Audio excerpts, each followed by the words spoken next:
आज दिनांक 27 जून 2024 काल राजे छत्रपती शाहू महाराज यांच्या जयंतीनिमित्त ऑनलाईन वक्तृत्व स्पर्धा आयोजित केली होती. अखिल भारतीय काव्य संमेलन या ग्रुपवर.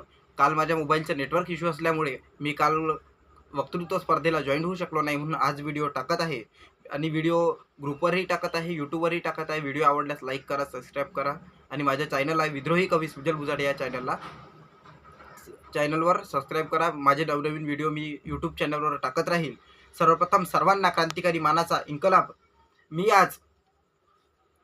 आज ऑनलाईन कवी संमेलनाच्या वक्तृत्व स्पर्धेकरिता विषय मांडतो. विषय आहे शाहू छत्रपती. शाहू छत्रपतींबद्दल जर सांगायचं जर सांगितलं तर जो मुद्दा आज आरक्षणाचा जो सर्वात मोठा आहे, आरक्षणाचे उद्गाते राजे छत्रपती शाहू महाराज. आणि या आरक्षणाचा सर्वात सुरुवात जर कुठून केली असेल तर बडोद्यावरून आरक्षणाची सुरुवात झाली होती. छत्रपती शाहू महाराजांचा राजवाडा बडोद्यात होता.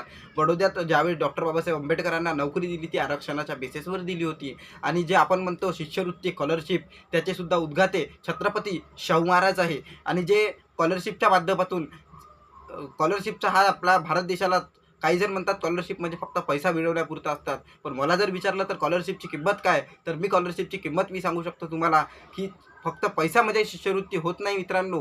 तर आज जे भारतीय राज्यघटनेचे शिल्पकार डॉक्टर बाबासाहेब आंबेडकर आपण जे बघतो ते शिष्यवृत्तीच्या भरोशावर घडलेले आहे. आणि सर्वात प्रथम त्यांना शिष्यवृत्ती राजे छत्रपती शाहू महाराज यांनी दिली होती. आणि त्या शिष्यवृत्तीच्या भरोशावर महामानव डॉक्टर बाबासाहेब आंबेडकर परदेशात गेले होते आणि बॅरिस्टर होऊन आले होते. आणि ज्यावेळेस डॉक्टर बाबासाहेब आंबेडकर बॅरिस्टर झाले त्यावेळेस ज्यावेळेस महार जातीला खालची जात म्हणून या वर्णव्यवस्थेने सांगण्यात आलेलं होतं, या वर्णव्यवस्थेला की महार जात ही गावाच्या बाहेर राहायची. त्या बाहेर म्हणजे गावाच्या बाहेर राहणारा मुलगा, वर्गाच्या बाहेर बसून शिकणारा मुलगा ज्यावेळेस बॅरिस्टर होतो, एका गोरगरिबाच्या घरचा मुलगा बॅरिस्टर होतो, त्यावेळेस हत्तीवरून साखर वाटण्यासाठी वाघाचं काळीज लागतं मित्रांनो. आणि ते वाघाचं काळीज नक्कीच छत्रपती शाहू महाराजांचं होतं आणि असावं असं मला वाटतं. आजपर्यंत दुसरे राजे तर भरपूर पाहिले, परंतु एका कांबळे नावाच्या व्यक्तीला तिथेच बडोद्यात गोरगरीब घरचा व्यक्ती होता, त्या व्यक्तीला चहाची टपरी दिली आणि जातीभेद न मानल्यामुळे त्या अस्पृश्य समाजाच्या कांबळे नावाच्या व्यक्तीच्या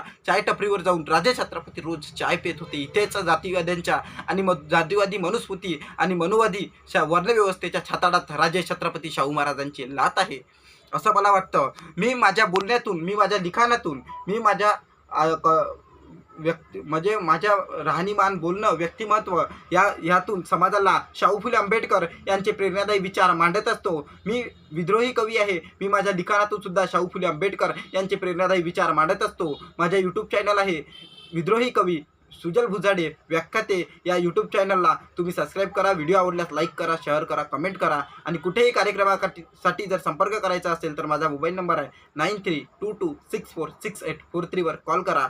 आणि नक्कीच नवनवीन व्हिडिओसाठी मला कमेंटच्या माध्यमातून शुभेच्छा यावा हीच अपेक्षा. धन्यवाद.